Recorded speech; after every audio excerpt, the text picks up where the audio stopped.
எவ்வளவு கஷ்டப்படுறாரு. அப்பாவை என்ன பண்ணி தொலைக்க போறோன்னு தெரியலையே சஞ்சு. இந்த செம்பா இருக்கிற வரைக்கும் என் சஞ்சுவுக்கு இதே நிலைமைதான். தண்ணி எங்க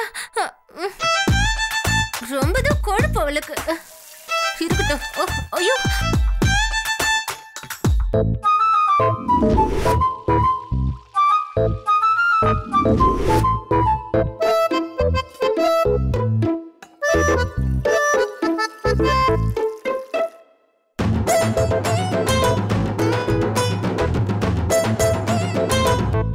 அப்பா சுடுதண்ணி ரெடிப்பா. இந்த வடிவு இருக்கிற வரைக்கும் உங்களை யாரும் எதுவும் பண்ண முடியாதுப்பா. நான் உங்களை காப்பாத்துறேன்ப்பா. அப்பா அப்பா போடா தரிமாடு குண்டா வெள்ளடா வாடா வெள்ள.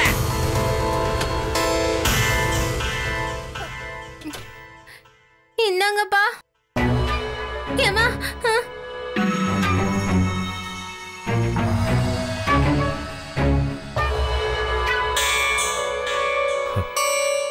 பாத்தியாமா என் புள்ள என்ன நிலைமையில இருக்கான்னு? இதுக்கெல்லாம் காரணம் யாரு? என்னப்பா நீங்க கேள்வி கேட்டுட்டே இருக்கீங்க? அந்த செம்பாதான். அந்த செம்பா மட்டும் இல்லம்மா, இந்த குடும்பத்தில் இருக்கிற எல்லாரும் தான். ஆமாமா எல்லாரும். இவங்க யாரையும் நான் சும்மா விட மாட்டேன். விடக்கூடாதுப்பா. அடிச்சு மூஞ்சி உடைச்சிடுப்பா. விட மாட்டேம்மா, விட மாட்டேன். சரிம்மா நீ வா.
கிளைமேட் ரொம்ப நல்லா இருக்குல்ல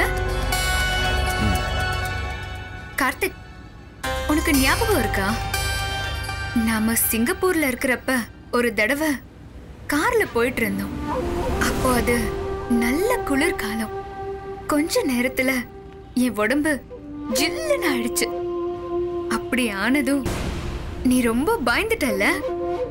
அப்ப கூட உன் டாக்டர் ஃப்ரெண்டுக்கு ஃபோன் பண்ணி என்ன பண்றதுன்னு நீ கேட்ட. அவரு உடம்ப சூடாக்கணும்னு சொன்னாரு. நீ என் கை கால எல்லாம் பரபரன்னு தேய்ச்சி விட்டு அப்புறம் என் பாடிய சூடாக்கணும்னு என்ன கட்டி பிடிச்சு. நான் நடந்ததுன்னு சொல்றேன். ஆமா நடந்ததுதான். அது பழசு. இப்ப எதுக்கு பேசிட்டு இருக்க? உனக்குன்னு இல்ல, அது வேற யாருக்கா இருந்தாலும் நான் அப்படி பண்ணிதான் காப்பாத்திருப்பேன். ஏன்னா நான் இன்னைக்கு என் ஃப்ரெண்டுக்கு ஃபோன் பண்ணப்ப அதான் ஒரே வழி, அதை தவிர வேற வழி இல்லைன்னு சொன்னான். மத்தபடி நான் எந்த தப்பான நோக்கத்திலே அப்படி பண்ணல. ஏய் கார்த்திக், எதுக்கு இவ்ளோ டென்ஷன் ஆகுற? நான் சொல்ல வந்தத நீ புரிஞ்சுக்கல. நீ எனக்கு இன்னொரு அம்மா மாதிரி. எங்க அம்மா தான் இந்த உலகத்துக்கு இந்த உயிரை கொண்டு வந்தாங்க. மறுபடியும் நீ எனக்கு ஒரு தடவை உயிரை கொடுத்து காப்பாத்திருக்க. அப்போ நீ எனக்கு அம்மா தானே. இன்னைக்கு நான் உயிரோட இருக்கேன்னா அது உன்னாலதான். இதை நான் என்னைக்கும் வாழ்க்கையில மறக்க கூடாது. நான் ஒரு நன்றி உணர்ச்சியோட தான் பேசிட்டு இருக்கேன். இதுல வேற எந்த தப்பான எண்ணமும் இல்ல.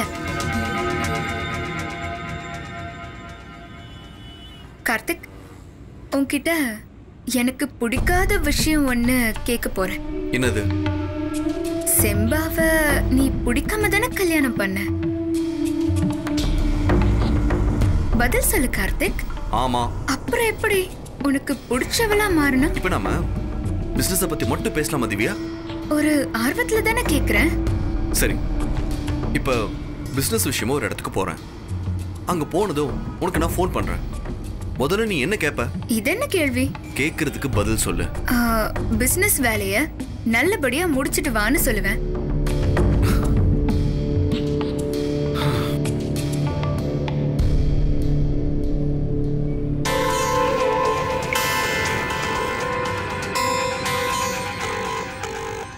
ஹலோ செம்பா, நான் மீட்டிங் நடக்கிற பிளேஸ்க்கு வந்துட்டேன். சாப்பிட்டீங்களா சின்னையா? நல்லபடியா ரீச் ஆயிட்டீங்க தானே? நான் நல்லபடியா வந்தாச்சு செம்பா. நான் மீட்டிங் முடிச்சுட்டு கால் பண்றேன். சரிங்க சின்னையா.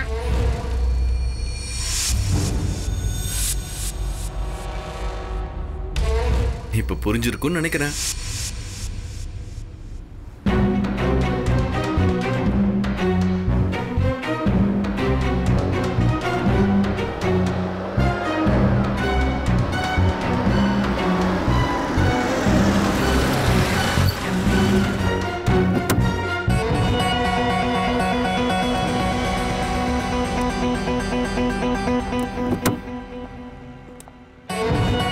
கார்த்திக், நான் நேர்மையா இருந்தா கூட நீ சந்தேகப்பட்டுட்டே தான் இருப்பல்ல? பரவாயில்ல கார்த்திக், இது நீ கொடுத்த உயிர் தானே. இத சந்தேகப்பட எல்லா ரைட்ஸும் உனக்கு இருக்கு. சரி வா.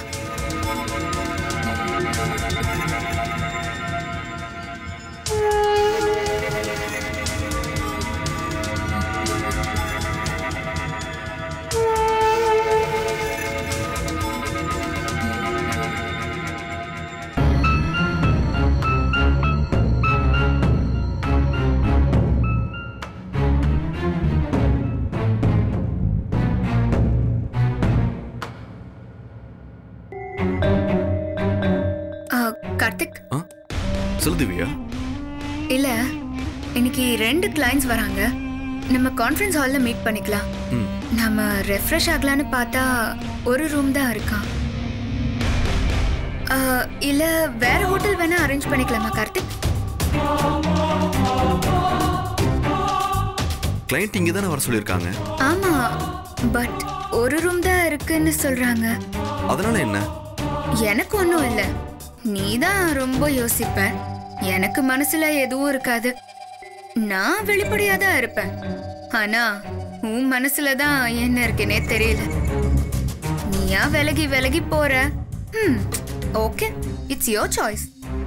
எனக்கு ஒன்றும் ப்ராப்ளம் இல்லை. நாம மீட்டிங் முடிச்சுட்டு வீட்டுக்கு தானே போக போறோம். வா போலாம்.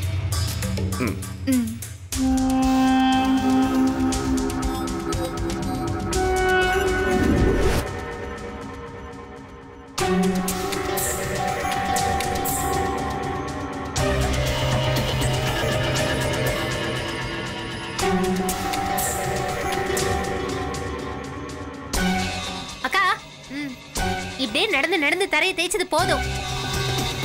நீங்க நடந்து தரையை தேய்க்கிறீங்க, எங்க அப்பா கண்ணால பார்த்து தரையை தேய்க்கிறாரு. என்ன முடிவு அத நீங்க 2 பேரும் சொல்லுங்களேன். ஏய், என்னம்மா அர்ச்சனா, திவ்யாவை நம்பலாமா? நம்ம பிளானை கரெக்டாக ஒர்க் அவுட் பண்ணுவாளா? அப்பா, இந்நேரம் திவ்யா கார்த்திக் 2 பேருமே ரெசார்ட்டுக்கு போய் சேர்ந்திருப்பாங்க. சரி, நம்ம திட்டப்படி திவ்யா செய்ய வேண்டியதை செஞ்சிருவா. சரி, அப்புறம் என்ன?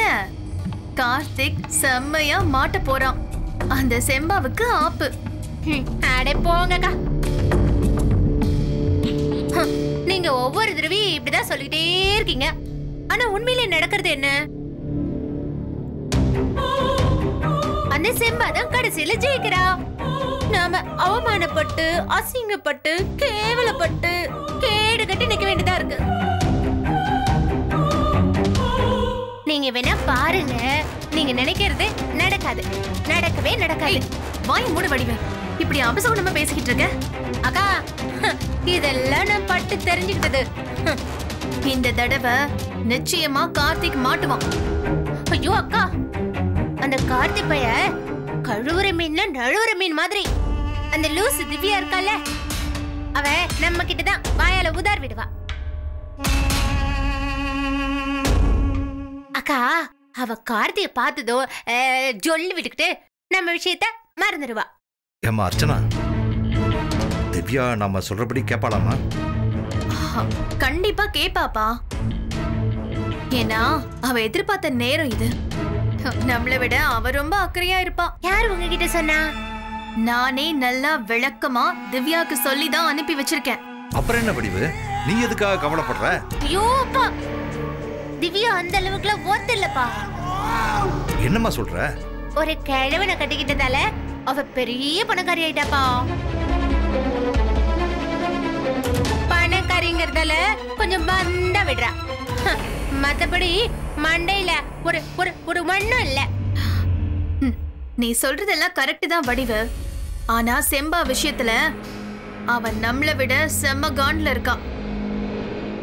என்னம்மா இது, நீங்க 2 பேரும் பேசுறத பார்த்தா நாம போட்ட திட்டம்லாம் நடக்காதா? அப்பா கண்டிப்பா நடக்கும்பா. என்னப்பா யோசிக்கிறீங்க? இல்லம்மா, அவ ஒன்றும் உங்களை மாதிரி இந்த வீட்டு மருமக கிடையாது.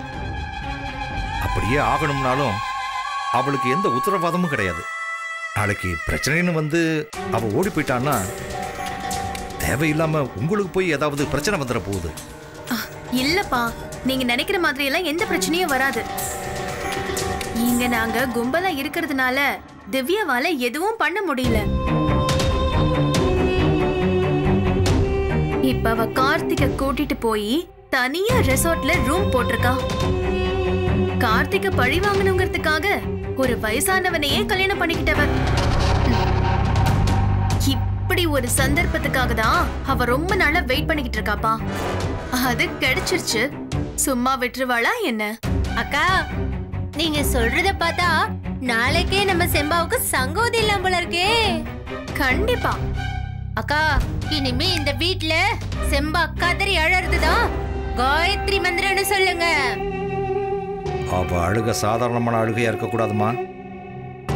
ஏண்டா பிறந்தோம்னு உருகி உருகி கதறி அழணும் அவ. இன்னைக்கு ஒரு நாள் பொறுத்துக்கோங்கப்பா, நாளைக்கு காலையில தீபாவளி தான். அப்பா, ஒரு நல்ல சந்தர்ப்பம் கிடைச்சிருக்கு, நீங்க இதை விட்டுறாதீங்கப்பா. காலையில என்னை பாருமா, சும்மா அப்படியே கதக்களி ஆடிட மாட்டேன். நாளைக்கு காலையில ஓ மாமனாரும் மாமியாரும் புதுசா ஒரு தடவை பிறந்து வருவாங்க.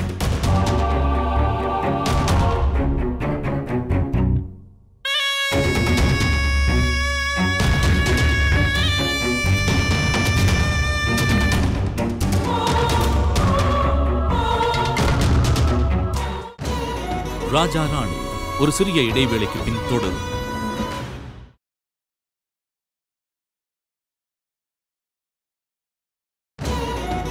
ராஜா ராணி தொடர்கிறது.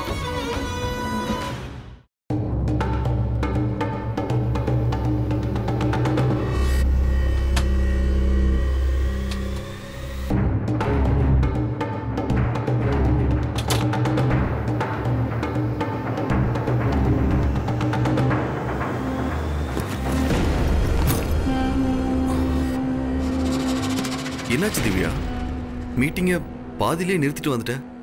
இல்ல கார்த்திக், என்னால டாலரேட் பண்ணவே முடியல, அந்த அளவுக்கு ஹெடேக். அதான் டேப்லெட் போட்டா கொஞ்சம் சரியாயிடும்னு சொல்லி இங்க வந்தேன். சரி, ஓகே. இப்போ எப்படி இருக்கு? டேப்லெட் போட்டிருக்கேன், காஃபியும் ஆர்டர் பண்ணிருக்கேன். கொஞ்ச நேரம் ரெஸ்ட் எடுத்தா சரியாயிடும் கார்த்திக். சரி, ஓகே, ரெஸ்ட் எடுத்துக்கோ.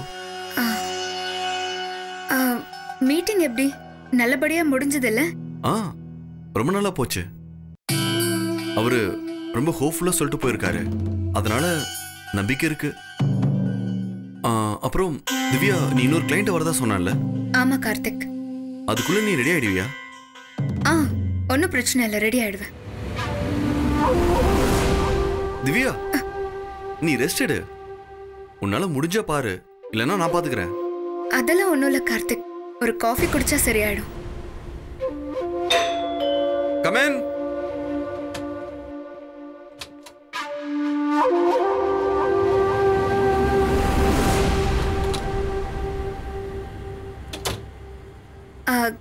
கார்த்திக், நீயும் ஃபேஸ் வாஷ் பண்ணிட்டு வாயே, காஃபி சாப்பிடலாம். இல்ல திவ்யா, எனக்கு வேண்டாம். என்ன சொல்ற? இவ்ளோ நேரம் மீட்டிங் அட்டெண்ட் பண்ணிட்டு வந்திருக்க, டயர்டா இருப்ப. போய் ஃபேஸ் வாஷ் பண்ணிட்டு வா. ஓ கார்த்திக்.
இன்னும் நீங்க நடந்துட்டு தான் இருக்கீங்களா? ஏய் சும்மா இரு வடிவ.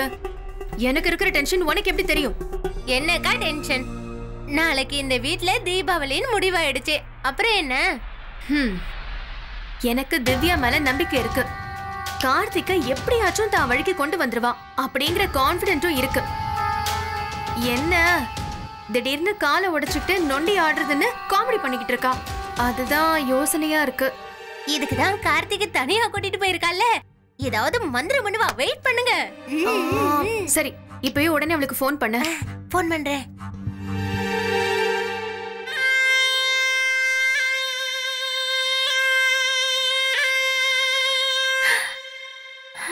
என்ன நாட் ரீச்சபிள்னு வருதுக்கா.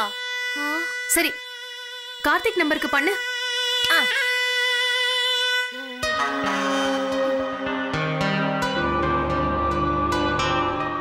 ஏய் என்னாச்சு? இருங்கக்கா. அவனது நாட் ரீச்சபிள்னு வருது.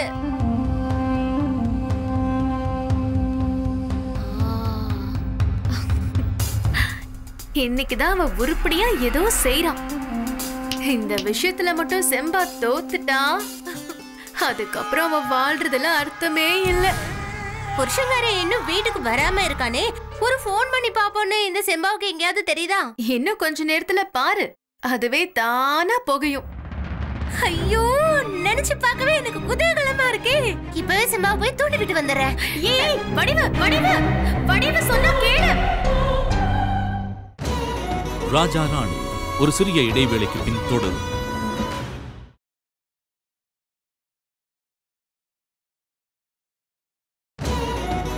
ராஜா ராணி தொடர்கிறது.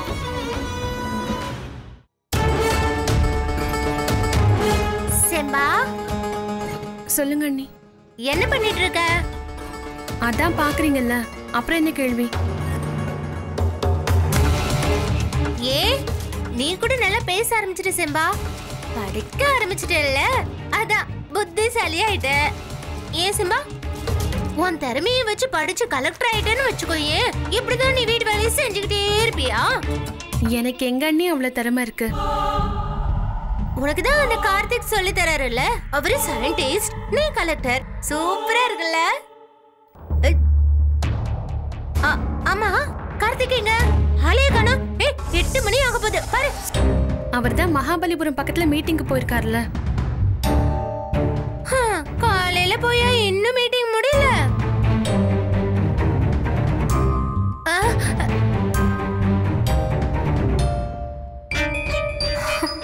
பத்த வச்சது பத்திக்குச்சு. என்ன செம்பா, இப்ப இருக்கிற ஆம்பளைங்களை நம்பவே கூடாது. பொண்ணுங்களை பார்த்தாலே போதும் கொக்கு மாதிரி கொத்திக்கிட்டு போயிடுவாங்க. திவ்யா வேற அழகா இருக்கா, பழைய கதலி வேற.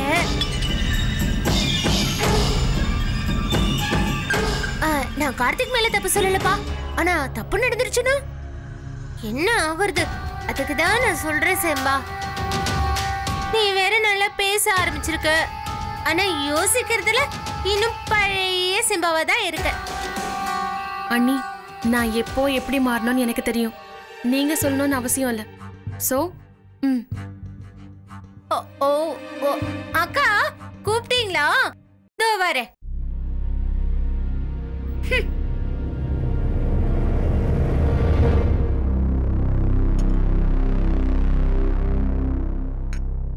உட்கார் கார்த்திக். காஃபி குடி, ஆறிட போகுது.